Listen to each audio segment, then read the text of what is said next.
Hello friends, welcome to success point classes. आज हम लोग सीखेंगे सिंथेसिस, जिसका मतलब जोड़ना, और इंग्लिश में सिंथेसिस का मतलब कॉम्बिनेशन ऑफ द सेंटेंसेज होता है। इसमें हम लोग सिंपल, कॉम्प्लेक्स, कंपाउंड, कंबाइन करना सीखेंगे। और आज जो हम सीख रहे हैं वो दो सिंपल सेंटेंस या दो से अधिक सिंपल सेंटेंस से एक सिंपल सेंटेंस बनाना है।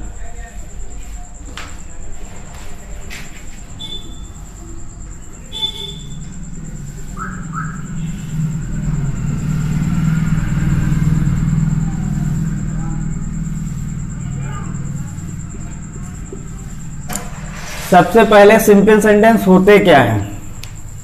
सिंपल सेंटेंस वो सेंटेंस होते हैं जिनमें एक फाइनाइट वर्ब होती है। फाइनाइट वर्ब का मतलब टेंस बदलने के साथ साथ अगर वर्ब चेंज हो जाती है तो उस वर्ब को हम लोग फाइनाइट वर्ब कहते हैं।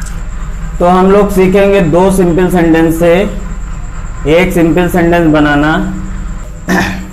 दो सिंपल सेंटेंस से एक सिंपल सेंटेंस बनाने के लिए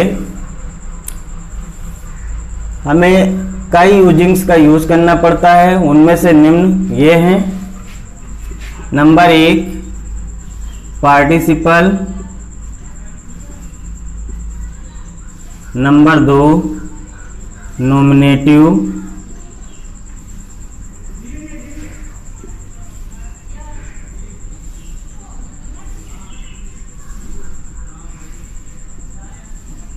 नॉमिनेटिव एब्सोल्यूट, नंबर 3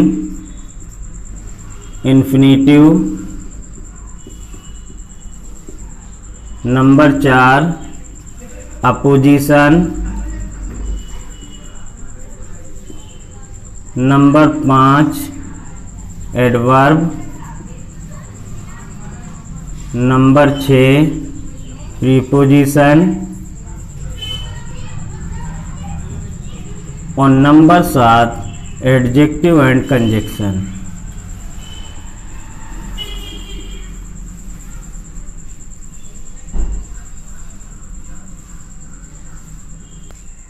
हम लोग दो सिंपल सेंटेंस से एक सिंपल सेंटेंस बनाने के लिए participle, nominative absolute, infinitive, opposition, adverb, preposition और एडजेक्टिव और कंजक्शन का यूज करेंगे।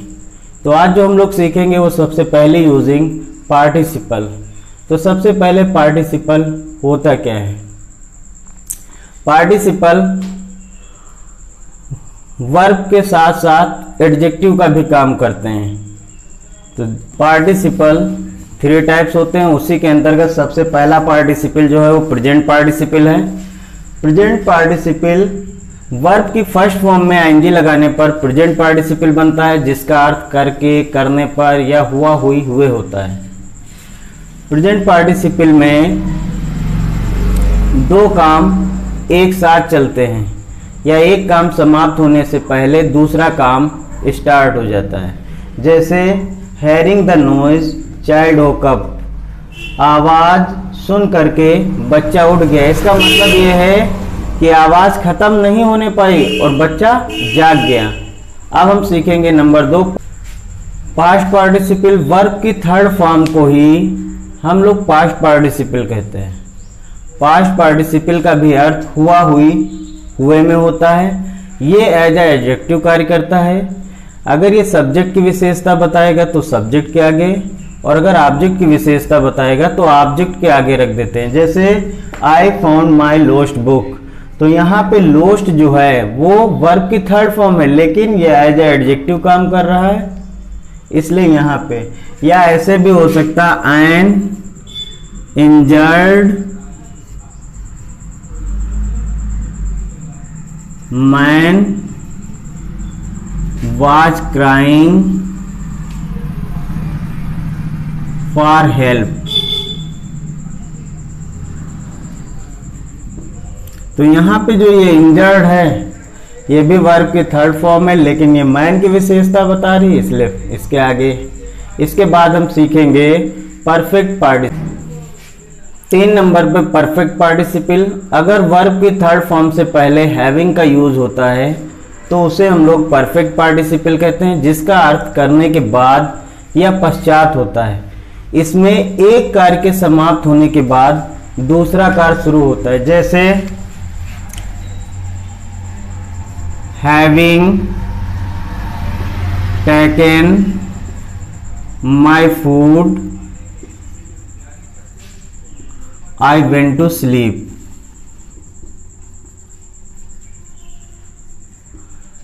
तो खाना खाने के बाद मैं सोने गया, तो इसमें क्या थोड़ा सा इन रेस्ट रहेगा। ठीक है, अब हम सीखेंगे रूल। ये जानकारी थी कि प्रेजेंट पार्टिसिपल क्या होता है, पास्ट पार्टिसिपल क्या होता है और परफेक्ट पार्टिसिपल। अब अगर पेपर में हमें कंबाइन करने को आएंगे तो किस तरीके से हम उसको कंबाइन करेंगे ये सीखते हैं। पार्टिसिपल का पहला नियम ध्यान रखना है, अगर दोनों सेंटेंस के सब्जेक्ट सेम हो और एक के बाद दूसरा काम है तो आप समझ जाना कि पहले नियम के पार्टिसिपल से इसको हम बनाएंगे। पार्टिसिपल का मतलब तो जान ही चुके हैं। नियम क्या है, अगर वर्ब टू बी दी है, वर्ब टू बी का मतलब अगर सेंटेंस में इज ए मार वाज वर गिवन है तो हमेशा आपको बीइंग में ट्रांसफर करना है।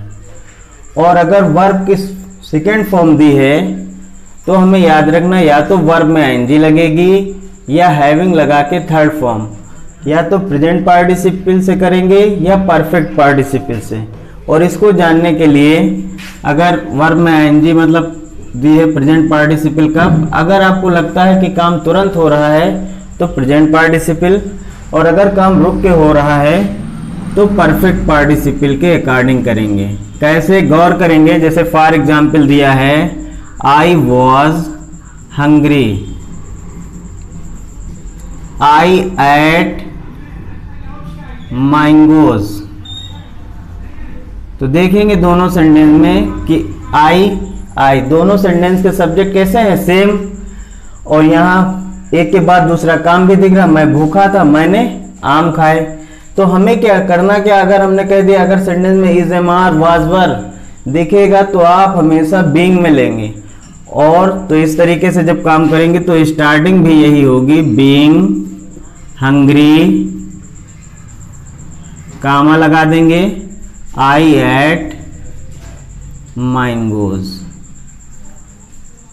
ध्यान ये रखना, सिंपल में जो बात एक बार हो जाती है वो दोबारा नहीं करते। जब एक ही सब्जेक्ट की बात हो रही है तो हम इस तरीके से करेंगे।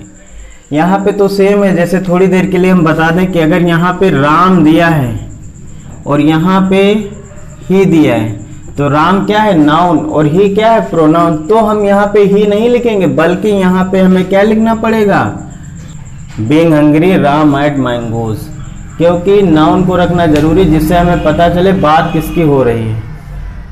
अब जैसे सेकेंड नियम है तो हमने कहा सेकेंड में आप या तो प्रेजेंट पार्टिसिपल में जाएंगे या परफेक्ट पार्टिसिपल में। नहीं ध्यान रख पा रहे तो आप याद कर लेंगे, अगर सेकेंड फॉर्म है तो या तो हम वर्ब में आईएनजी लगाएंगे या हैविंग लगा के थर्ड फॉर्म करेंगे।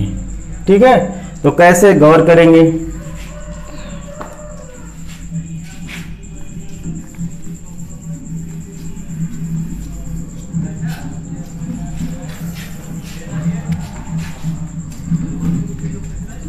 I saw the danger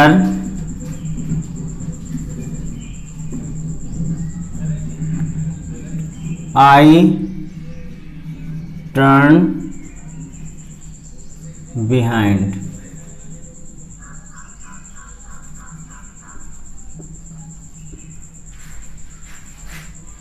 I saw the danger I turned behind, मैंने खतरा देखा मैं पीछे मुड़ा।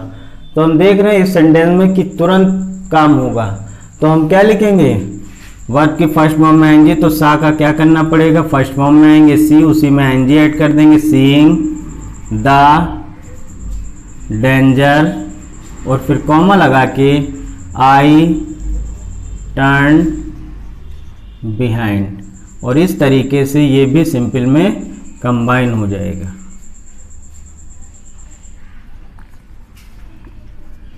ठीक है, अब हम सीखेंगे परफेक्ट पार्टिसिपल कैसे लगेगा। तो इसमें हमने थोड़ा सा आपको जानकारी के लिए लिख भी दिया है कि रुक कर मतलब अगर एक काम और दूसरे काम के बीच इनरेस्ट है तो आप हमेशा परफेक्ट पार्टिसिपल का यूज करेंगे। कैसे? Ram finish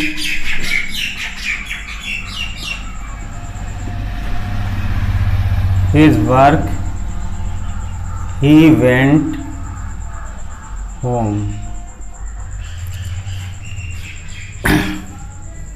Ram finished his work, he went home. तो हम देख रहे हैं राम ने अपना काम समाप्त किया, वो घर गया। तो हम जानते हैं इसमें क्या रेस्ट होगा, रुक के काम, जब वो काम समाप्त कर लेगा तभी घर जाएगा। तो हम करेंगे क्या, इसको हम परफेक्ट पार्टिसिपल से करेंगे और लिखेंगे क्या, हैविंग फिनिश्ड हिज वर्क, और कामा लगाएंगे और लिखेंगे राम वेंट होम। ये हम पहले ही बता दिया है कि आपको ध्यान रखना है कि अगर नाउन और प्रोनाउन दिया है तो प्रोनाउन को हटा के नाउन को रखना है और कॉमा लगाना है। तो आज के जो नियम आपने सीखे हैं वो रूल नंबर पार्टिसिपल का एक है, भी दूसरा और है, वो नेक्स्ट वीडियो में सीखेंगे। अगर आपको वीडियो अच्छी लगी है तो लाइक करें, सब्सक्राइब करें, शेयर करें। Thank you.